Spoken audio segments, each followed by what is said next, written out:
जो समाज में समरसता पैदा नहीं कर सकती वो दंगे ज़रूर करवा सकते हैं। इन सब सवालों के जवाब दंगों के रूप में वो समाज को देते हैं और बहराइच उसी का एक उदाहरण है।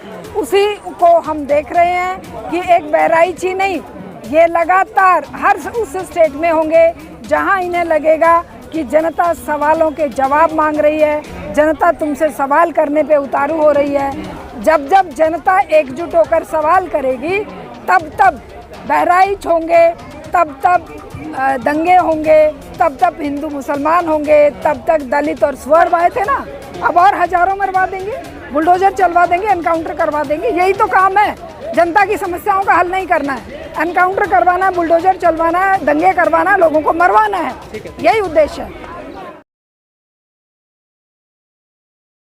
मैम, जो बहराइच में दंगे हुए हैं, धर्म के नाम पे तक कब तक हिंसा होती रही देश में? आखिर क्या धर्म यही सिखाता है लोगों को मारना काटना? देखिए, जो सत्ता और जो सरकारें लोगों को रोजगार नहीं दे सकती, बच्चों को शिक्षा नहीं दे सकती, महंगाई कम नहीं कर सकती, जो बेटियों को सुरक्षा नहीं दे सकती, जो समाज में समरसता पैदा नहीं कर सकती, वो दंगे ज़रूर करवा सकते हैं। इन सब सवालों के जवाब दंगों के रूप में वो समाज को देते हैं और बहराइच उसी का एक उदाहरण है।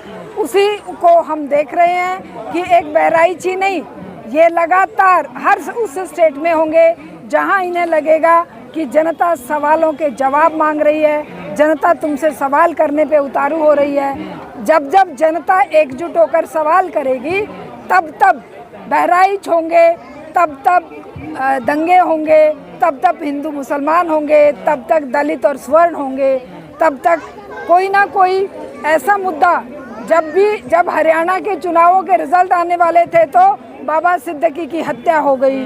जब कोई इनके ऊपर आक्षेप आएगा तब ये कोई ना कोई ऐसा कांड करवाएंगे जिससे कि सारी मीडिया, सारी आवाज़ दब जाए और एक मुद्दा हावी हो जाए। बहराइच इसी तरह का एक मुद्दा है। प्रशासन की मौजूदगी में ऐसा क्यों होता है कि लोग छतों पे चढ़ जाते हैं, दूसरे धर्म के झंडे उतार देते हैं? पुलिस प्रशासन को ये आदेश है कि तुम्हें एक पर्टिकुलर धर्म के लोगों के खिलाफ जो आवाज़, जो गंदी गालियां देने वाले लोग हैं, जो इस तरह के प्रोसेशन निकालने वाले लोग हैं, उनको प्रोटेक्शन देना है। प्रोटेक्शन जनता को नहीं देना है, प्रोटेक्शन तुम्हें माइनॉरिटी को नहीं देना है, प्रोटेक्शन महिलाओं को नहीं देना है, बेटियों को नहीं देना है, प्रोटेक्शन तुम्हें गुंडे बदमाशों को देना है, मवालियों को देना है। वो बेचारे बच्चे जिनको रोजगार नहीं है, जिनके पास घर की जिम्मेदारी उठाने के लिए हिम्मत नहीं बची है, उन बच्चों के हाथ में डंडे देकर, नशा पिलाकर, उनके मुंह में गालियां देकर ये पुलिस और प्रशासन और ये सत्ता में बैठे गुंडे उनका यूज करते हैं। जनता आखिर क्यों नहीं समझने को तैयार होती? नुकसान तो जनता का ही होता है ना। देखिए, उनके बच्चे मारे जाते हैं, उन्हें तो कोई फायदा नहीं होता ना इन चीज़ों से। देखिए, जनता को आज केवल वोट के रूप में इस्तेमाल करने के तरीके ढूंढे जाते हैं। जनता को सत्ता ने इंसान छोड़ा ही नहीं है। जनता को सत्ता ने केवल वोट के रूप में कंसोलिडेशन करना है, उन्हें अनपढ़ रखना है, जाहिल बनाना है, नशेड़ी बनाना है, इन्हें आपस में लड़ाना है, किसी भी तरीके से रोटी रोजी से बाहर आना नहीं है।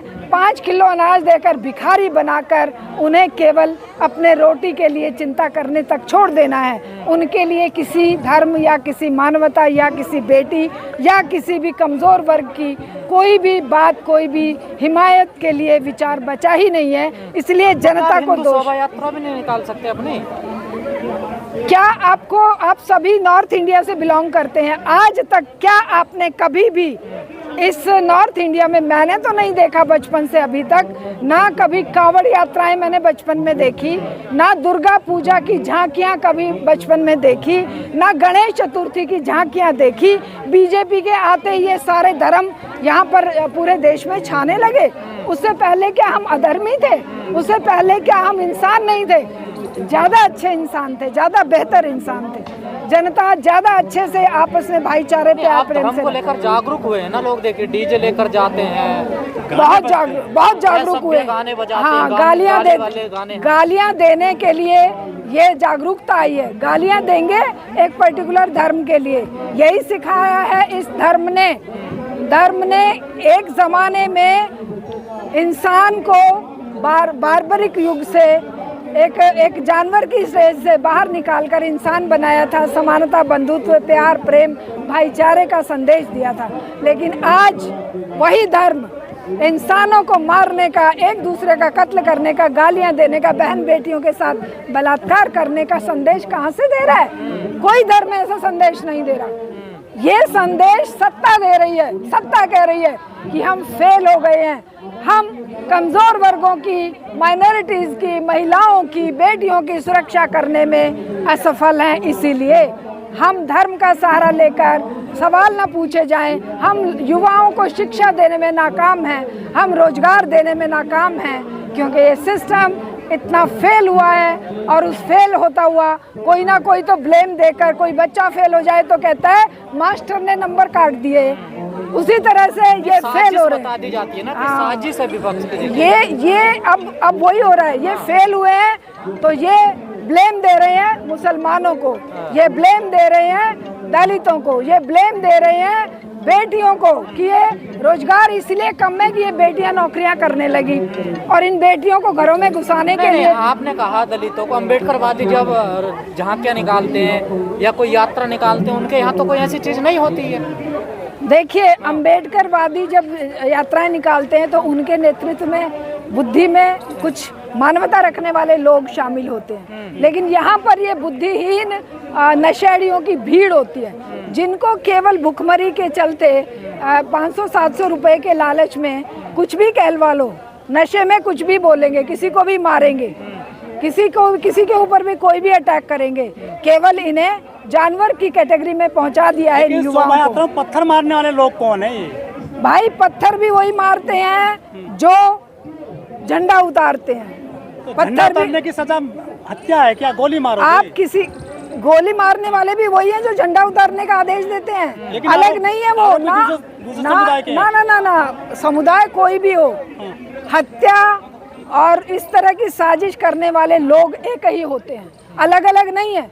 कोई भी व्यक्ति झंडा उतारने किसी के घर में क्यों घुसेगा? और कोई भी व्यक्ति झंडा उतारने के नाम पर गोली क्यों मारेगा? जय श्री राम और जय भीम में जो नारे हैं दोनों, कितना अंतर देखती हैं आप इन? देखिए, हम तो इन नारों में विश्वास ही नहीं करते।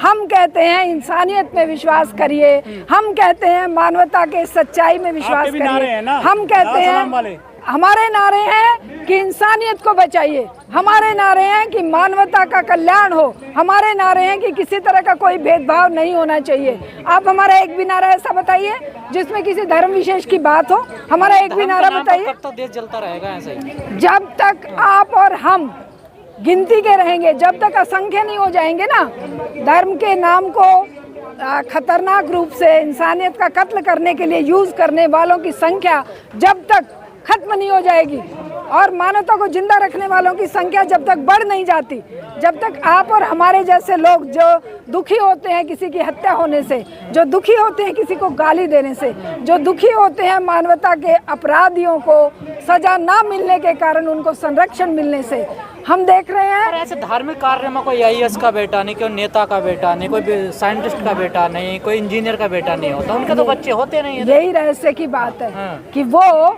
आम जनता के बच्चों को, गरीबों के बच्चों को मरवाएंगे और अपने बच्चों को अमित शाह का बेटा BCCI का चेयरमैन बनेगा, और शिवराज क्या नाम है उसका, जो हाँ शिवराज सिंह चौहान का बेटा वो अमेरिका से डिग्री लेकर आएगा, है राज सिंह का बेटा ये क्या नाम है, राजनाथ सिंह का बेटा फॉरेन में पढ़ाई करेगा, बेटी उसकी IAS बन के ओम बिरला की वो पहुंच जाएगी।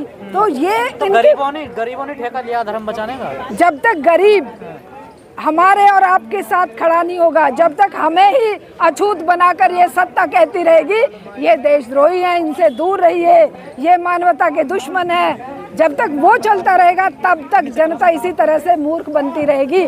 जब तक इंसानियत की लड़ाई लड़ने वाले, बेटियों की सुरक्षा की लड़ाई लड़ने वाले, जब तक दलितों, आदिवासियों, कमज़ोर वर्ग के, अभी देख रहे हैं उनकी लड़ाई लड़ने वालों के साथ क्या सलूक किया जाता है, साईं बाबा के साथ क्या सलूक किया गया, स्टैन स्वामी के साथ क्या सलूक किया गया है, तेल टुंबड़े के साथ क्या सलूक किया गया। उनको इसलिए जेलों में सड़ाया गया 10-10 साल कि वो गरीब, दलित, पिछड़े, आदिवासी, माइनॉरिटी की आवाज़ उठा रहे थे। ठीक है मैम, लेकिन चंदन गुप्ता भी मारे गए थे 2018 में कासगंज में, जब तिरंगा यात्रा निकाली जा रही थी। ये युवा कब तक निशाना बनेंगे ऐसे? जब तक युवा और युवाओं के परिवार ये नहीं समझेंगे कि इन पाखंडियों के साथ क्यों खड़े होना है, क्यों अपनी जान कुर्बान करनी है, क्यों नहीं हम इंसानियत को जिंदा रखने की लड़ाई लड़ें, क्यों हम इन लोगों के पीछे पागल बनकर घूमें, तब तक ये हत्याएं होती हैं। अरे धर्म की लड़ाई में क्या दिक्कत है, उन लोग चले जाते हैं तो वो।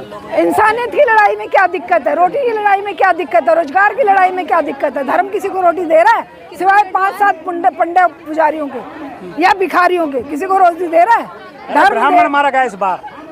ब्राह्मण, दलित, कोई भी, सब मरेंगे, एक साथ मरेंगे, क्योंकि रोजगार सबको चाहिए, सबको रोटी चाहिए।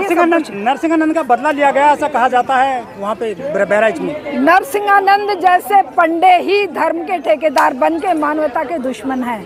हमें उनको पहचानना है और उनके खिलाफ जन आंदोलन खड़े करने हैं, ना कि हमें आपस में टुकड़ों में बंटकर कोई काम करना है। मोदी जी ने कहा था कि हम कपड़ों से पहचान लेते हैं, लेकिन नरसिंहानंद को अब तक अरेस्ट नहीं किया गया, सिर्फ डिटेन किया गया है, पता नहीं किस जगह रखा गया है। बाकी लोग गिरफ्तार हो गए हैं। आपको पता है, आपको क्या ये नहीं पता है कि मोदी और शाही कहलवाते हैं नरसिंहानंद से? आपको ये बात नहीं पता है? वो तो सबके साथ की बात, सबके विकास की बात करते हैं ना। हाँ, वो आपके और जनता के बीच में अलग बात करेंगे, लेकिन वो जो पर्दे के पीछे जो खेल चलता है वो यही चलता है जो आज हो रहा है। जो नरसिंहानंद बोल रहा है या जो वो लड़के गालियां दे रहे हैं, वो सब इसी का परिणाम है। इसी का परिणाम है जो ये डायरेक्शन होम मिनिस्टर देता है कि दंगे करवाओ, मरवाओ लोगों को, जिससे कि हमारे ऊपर सवाल ना उठे कि रोजगार नहीं दिए 10 साल में, शिक्षा का बर्बाद कर दिया, महिलाओं पर अत्याचार हो रहे हैं, ये सवाल ना उठे, इसलिए इनको आपस में लड़ाओ। जो संघ और बीजेपी के नेता वो कहते हैं कि 140 करोड़ का देश है हमारा, लेकिन उनके जो छोटे छोटे नुमाइंदे हैं, नरसिंहानंद जैसे हो गए, या ये और दिल्ली में कहा था कि गोली मारो सालों को, ये जो नारे देते हैं, ये बीजेपी के लोग, संघ के लोग, तो ये भी फिर इनके लोगों को समझाते क्यों नहीं अपने लोगों को? ये क्यों समझाएं? इन्हें सत्ता प्यारी है, इन्हें अपने जो इनके उद्देश्य हैं, जो आरएसएस इनको ट्रेनिंग दिया है कि ये हिंदू राष्ट्र बनाना है, यहाँ से सबको भगा देना है, यहाँ पे सबको मारना है, वो सब करने का इनका एक एजेंडा है, जिसके तहत ये नरसिंहानंद जैसे लोगों को खड़ा करते हैं, जिसके तहत ये गाली गलौज देकर घरों में झंडे उतारने के लिए लड़कों को भड़काते हैं। यही तो इनका हत्या करने का अधिकार किसने दे दिया? झंडा उतार दिया। हत्या, मैंने क्या बोला? हत्या करवाने वाले भी वही हैं जो झंडा उतरवाने वाले हैं। हत्या को मोदी जी इंसान बख्शेंगे नहीं, योगी जी कह रहे हैं बख्शेंगे नहीं। मोदी जी तो बख्शेंगे ही नहीं। अब कहाँ बख्श रहे हैं वो? किसको बख्शा? उन्होंने कितने लोगों को मरवा दिया? 3000 तो वहाँ मरवाए थे ना, अब और हजारों मरवा देंगे, बुलडोजर चलवा देंगे, एनकाउंटर करवा देंगे। यही तो काम है, जनता की समस्याओं का हल नहीं करना है, एनकाउंटर करवाना, बुलडोजर चलवाना है, दंगे करवाना, लोगों को मरवाना है, यही उद्देश्य है।